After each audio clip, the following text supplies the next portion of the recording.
Štampu ovog ponedeljka prelistavamo sa Milošem Nikolićem, predsjednikom libertarijanskog kluba Libek.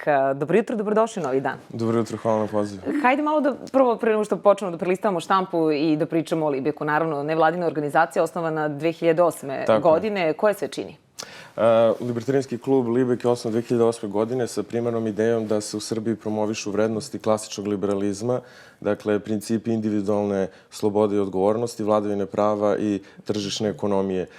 Libek je pre svega edukativni centar koji se bavi u različitim formama promocijom ovih vrednosti. Dakle, mi koncipiramo različite multidisciplinarne programe, seminare, akademiju koja se bavi proučavanjem, dakle, različitih društvenih problema iz ovog liberalnog i libertarijanskog ugla. Osim toga, imamo i istraživački centar koji se bavi različitim temama iz oblasti ekonomije i šire. I takođe, ono što je značajno je, Libek se bavi i javnim zagovaranjem. Dakle, najveći skup prošle godine bio je Marš poreskih obveznika od Branja novčanik, gde smo uputili zahtev vladi da nas manje oporezuje, da obuzda rast javnog duga i da generalno rastereti građane preteranih i suvišnih regulacija. I to je sve spisak lepih želja, na osnovu čega treba građani da vam veruju. Verujem da bi se sa svim tim složio i ministar finansija. Pa ne znam koliko bi se on složio. Pa mislim da se smanji javni dug, recimo, ili... Da, pa znate kako, mere štednje nisu dovoljne. Mere štednje su nužne, ali ne i dovoljan uslov da bi se privreda pokrenula. Mi smatramo da je pravi način da se stvori neki zdrav podsticaj u privredi, da se građani i privreda rasterete kroz niže poreze, kroz ukidanje subvencija gubitaškim preduzećima, čime bi se stvorio jedan bolji ambijent, pre svega da domaća privreda, mala i srednja preduzeća da mogu da stanu na noge. Često se negde u javnosti prenaglašava uticaj velikih igrača i velikih preduzeća iz objektivnih razloga, zato što prave najveće probleme ovi koji su u državnom vlasništvu i javna preduzeća, ali se zaboravlja na onaj sloj malih i srednjih preduzeća koji čine veliku većinu privrednih subjekata u Srbiji, koji nedovoljno učestvuju u BDP-u Srbije trenutno, ali to je jedan zdrav stub tržišne privrede koji bi trebalo da se dalje izgrađuje. Da, često komentarišete ekonomsku situaciju u našoj zemlji. Ko su ekonomisti ili ljudi koji stoje iza tih stavova? Ko su ekonomisti ljudi koji se... Pa trenutno mislim da je u toku promene intelektualne klime generalno. Za ove stvari za koje se mi zalažemo do pre 5-6 godina se mali broj ekonomista zalagao. Danas postoji negde opšti konsenzus da su... Ali ja pitam baš Libek, sa kojim ljudima vi sarađujete? Želite konkretno imena da navedem? To su naši najcenjeniji ekonomisti od Miroslava Prokopijevića, Marka Paunovića, Slaviše Tasića, mnogih drugih koji generalno prihvataju da je tržišna privreda osnov prosperiteta društva, da Srbija mora mnogo više da poradi na ekonomskim slobodama, da manje opterećuje privredu, a da stvara jedan pozitivan podsticaj kako bi se stvorio prosperitet. Da, a kakav je vaš stav što se tiče aranžmana sa MMF-om? Je li potreban Srbiji? Pa, nažalost, mislim da je potreban. Nažalost, mislim da je potreban jer trenutno ne vidi mogućnost da se stvori podsticaj odozdo na vladu da sprovodi reforme. Nažalost, potrebno je da sa strane postoji taj jedan podsticaj da bi se reforme sprovele i mislim da je to dobar način obavezivanja, s obzirom da će MMF imati česte evaluacije, mislim kvartalno na 3 meseca da će ići evaluacije primjene dogovora i u tom smislu to je dobar jedan moment obavezivanja kako bi se nastavile dalje reforme. To je zapravo garant da će i doći do reforme javnih preduzeća. Nema garanta u slučaju naše vlade, ali kažem ponovo, to je jedan dobar... Mislim sa aranžmanom sa MMF-om. Tako je, jer u slučaju narušavanja tog aranžmana sa MMF-om šalje se jako negativna poruka i budućim potencijalnim investitorima i uopšte generalno poslovnoj zajednici da je u pitanju jedna neozbiljna saradnja. Da, zalažete se i za slobodu tržišta. Naravno. Da, koliko je slobodno tržište u Srbiji? U Srbiji nije dovoljno slobodno tržište. Dakle, po najrelevantnijim nekim indeksima ekonomske slobode Srbija se jako loše kotira i ono što je potrebno, kažem, je osim tih administrativnih procedura rasterećivanja privrede, potrebno je da se mnogo više radi na garanciji privatne svojine, na ukidanju suvišnih regulacija, na labavim porezima, na fleksibilnijem tržištu rada. Dakle, potrebno je, Zakon o radu je korak u dobrom pravcu, ali nije dovoljan. Dakle, potrebno je generalno Srbija da se i dalje veže za jedan model ekonomije koji podrazume više privatne inicijative, više preduzetničke inicijative, a manje državne intervencije u ekonomiji. Da, u kom procentu, šta mislite, građani i građanke u Srbiji znaju šta je libertarijanska politička filozofija? Pa želim da verujem da sve veći broj ljudi to zna, zato što ono što mi uliva, to stalno naglašamo, optimizam i entuzijazam, jeste sve veći broj kvalitetnih mladih ljudi koji prolaze kroz naše programe. To su izuzetni studenti sa Beogradskog i sa drugih univerziteta u Srbiji i sve više se generalno priča o tome. I čini mi se da prisustvujemo jednoj promeni intelektualne klime gde postoji sve veći konsenzus i saglasnost da su neke mere koje suzbijaju uticaj države u ekonomiji nužne. Da, dobro. Hajde da verujemo da je to tako. Hajde da pređemo naravno i na prelistavanje štampe. Krenut ćemo od prve predsjednice, eto sada, da, Hrvatske, Kolinda Grabar-Kitarović, nova predsjednica Hrvatske, po nepotpunim zvaničnim podacima na predsjedničkim izborima pobedila kandidatkinja HDZ-a. O tome piše dnevni list Danas. Jeste iznenađeni možda izborom predsjednice Kitarović? Pa nisam. Iskreno, možda sam očekivao da će Ivo Josipović na osnovu prvog kruga da dobije ovaj drugi krug.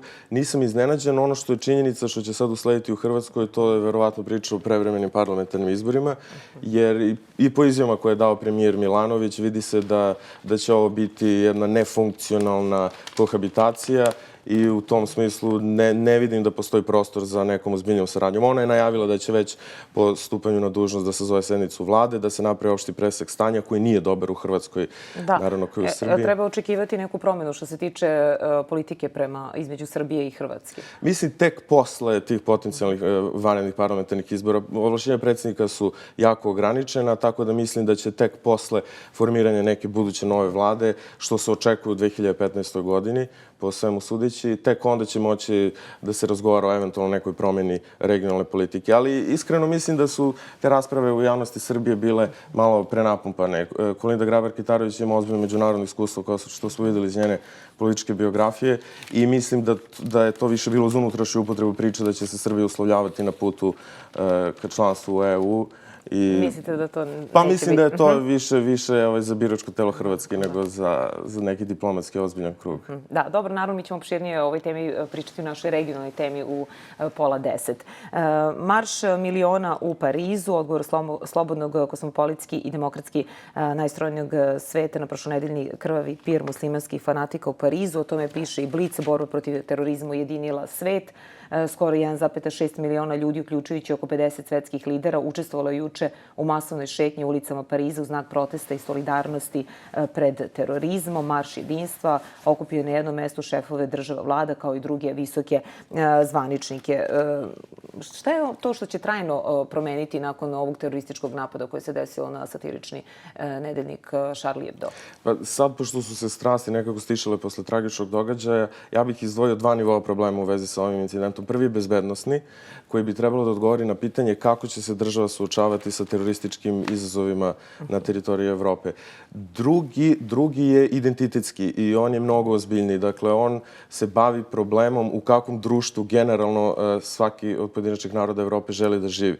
Tolerancija je, dakle, dvosmerna ulica. Ona podrazumeva da mi imamo uvažavanje prema različitim verskim grupacijama, da imamo poštovanje prema njihovim verskim osjećajima, ali također podrazumeva i da sami pripadnici različitih verskih, nacionalnih i bilo kojih drugih manjina moraju da poštuju jedan univerzalni, neutralni, liberalni, ja bih rekao, ustav koji se zalaže da su svi građani jednaki i da su neke slobode koje su ustavom zagarantovane, kao što je sloboda izražavanja, sloboda štampe, imaju prednost u odnosu na bilo koje versko osjećanje pojedinačne grupe. Mislim da je to dugoročni izazov, posebno u Nemačkoj, jer vidimo porast nekih različitih populističkih pokreta kao što je Pegida, koja je u Drezdenu organizovala proteste. Trenutno se organizuju kontraprotesti koji u značajnom broju nadmašuju negde brojnost Pegidinih protesta, ali dugoročno to je izazov za onu pasivnu većinu, ajde tako da kažem. A mislite da ne može sada doći da se odrazi cijela ta situacija koja se desila na imigracijonu politiku svih država? Svakako da može i to je izazov za svaku državu pojedinačno. Mi smo videli da su već preduzeti neki prvi koraci u cilju stvaranja neke integralne zajedničke službe bezbednosti na nivou Evrope. Tu će se javiti veliki izazov i prvi izazov koji tu vidim, osim efikasnosti tih operacija, je je potencijalno narušavanje prava i sloboda građana, dakle narušavanje privatnosti i transparentnosti svih tih procesa koji bi usledili i mislim da je to izazov sa kojima će svaka država pojedinačno da se suoči. U Nemačkoj je to posebno osetljivo pitanje, kao što i gledalci znaju, i sami nemački neki funkcioneri su bili meta prisluškivanja od strane američkih obaveštajnih službi i u Nemačkoj postoji dosta jak taj osjećaj po pitanju privatnosti.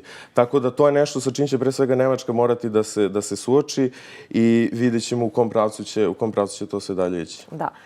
Dnevni list danas na naslovnoj strani Ivica Dačić, Srbija ne vodi neotitoističku, već real politiku.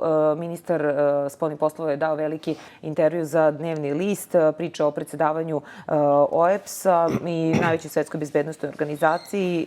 I šta je ono, oni su posvetili 6 strana upravo o predsedavanju OEBS-a. Šta može da nam donese ovo predsedavanje OEBS-a? Da, pa mislim, konkretno ja bih se samo osvrnuo na ovaj naslov. Danas su možda Ivicu Dačića inspirisalo to što ove godine će biti 200 godina od rođenja Otto von Bismarcka, jednog od rodonačelnika real politike u evropskim okvirima. Naslov mislim da je promašen što se tiče našeg pristupa u spoljnoj politici. Real politika podrazumeva jedno udaljavanje od vrednostne orijentacije u spoljnoj politici, a Srbija, s obzirom da teži da se priključi Evropskoj uniji, u tom smislu će morati da prihvati jedan set vrednostnih orijentacija u spoljnoj politici. Isto važi i za OEBS. Pa dobro, i to je realnost, da moramo da prihvatimo koliko želimo da budemo članice Evropske unije. Naravno, ali real politika u kontekstu međunarodnih odnosa znači nešto više od onoga što moj kolega Ivica Dačić sa Fakulteta političkih nauka navodi.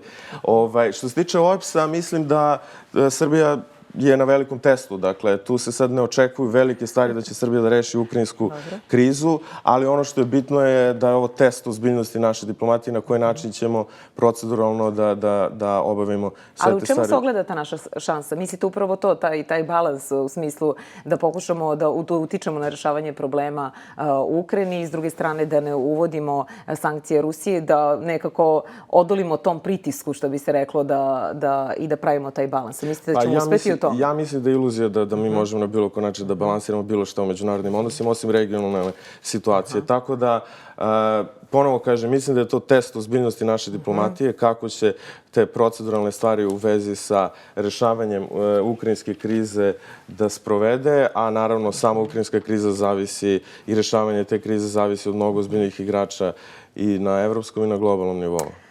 Ministri iz senke, to je naslovna strana dnevnog lista Blic, otkrivamo koga će, to piše Blic, koga će Bojan Pajtić okupiti u opozicionoj vladi i tu imamo neke ljude koji bi činili Pajtićev tim, Nenad Čanak, Vladimir Pavićević, Bojan Kostreš, Boško Ničić, Veroljub Stevanović. I to nije prvi put da čitamo da svako nešto organizuje. Verujete da će ovog puta zaista i doći, da će se napraviti ta vlada iz senke?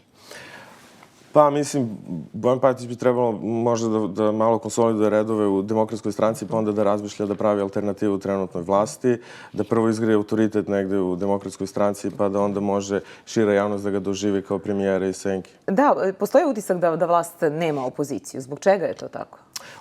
To je složeno pitanje.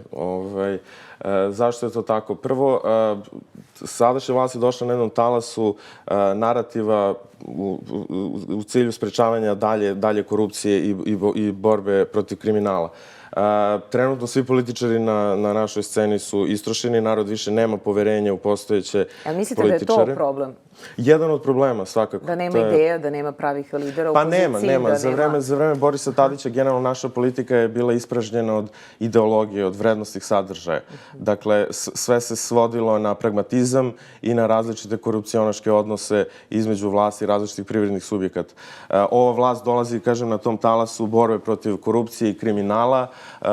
Još uvek neuspešno se bori sa tim. Videli smo izveštaj Transparency Internationala na kom mestu se nalazi Srbija u pitanju korupcije, po pitanju percepcije korupcije.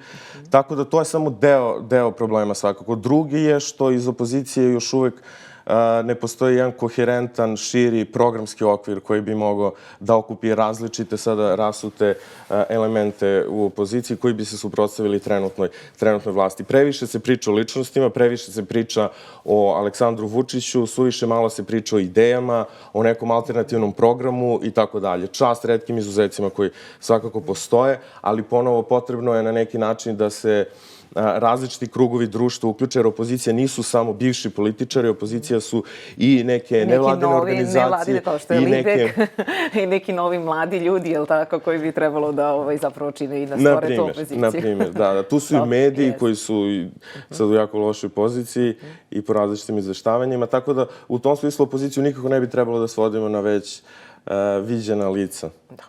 Time ćemo da završimo ovo prelistavanje. Hvala mnogo na gostovanju. Hvala na pozivu.